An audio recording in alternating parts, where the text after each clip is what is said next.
Peanut butter as we know it today was invented in 1890 by an American doctor. He used it as a protein substitute for people whose teeth were so bad they couldn't chew meat. Nice. The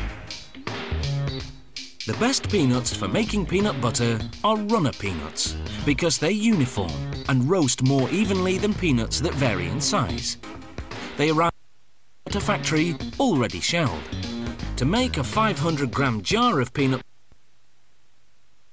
5 grams. That's about 1,100 nuts. The nuts travel through a hot air roaster, heated to 204 degrees Celsius. The shaking motion moves them around so they roast evenly. More than 3,600 kilograms of peanuts go through this roaster every hour. When they come out, they've turned from white to light brown.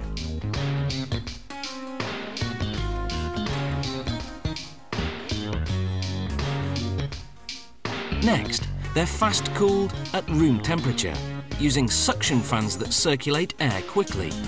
This rapid cooling process is critical. It halts the cooking and prevents the peanuts from losing too much oil.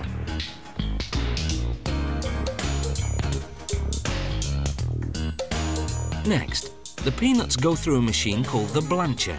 It removes the outer skins by rubbing them between rubber belts. Then it splits the kernels and removes the heart of the peanut, which has a slightly bitter taste. But what's discarded doesn't go to waste. The skins go to farmers for pig feed, and the hearts go into bird feed.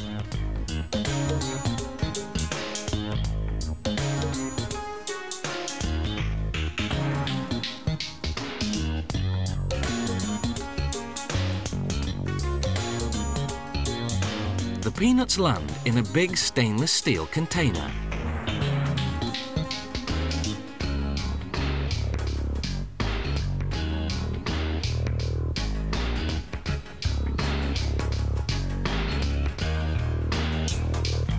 From there, they drop down into the grinder to be ground into a paste.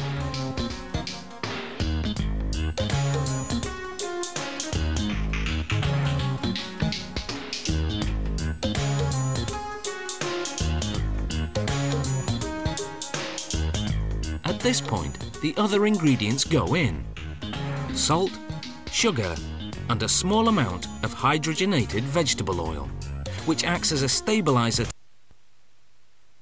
and floating to the top of the jar. Peanut butter contains no artificial sweeteners. It has no preservatives either, yet doesn't need to be refrigerated. The peanut butter is finally ready. The mixing has heated the paste to 60 degrees Celsius, so goes through a cooling system to bring it down to 38 degrees. Now, it can go into jars. Peanut butter is a healthy, protein-rich food with plenty of vitamins, minerals and fibre.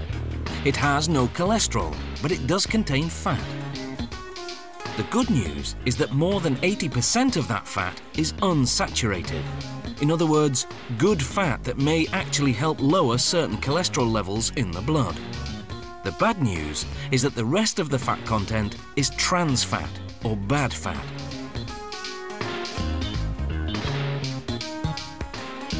It comes not from the peanuts themselves, but from the oil that's used as the stabilizer. If you want to avoid that, you can eat all natural peanut butter, which doesn't contain a stabilizer. You'll just have to stir the peanut oil that collects at the top of the jar. Once the jars are filled with peanut butter, they go through the capping machine. The caps have an aluminium seal inside. As the caps pass through a heat machine, the seal drops down and adheres to the top of the jar, creating an airtight seal. A machine prints the production date and expiration date. Those unopened jars of peanut butter will stay fresh for 1 whole year. Though with kids around, it usually lasts for just a week.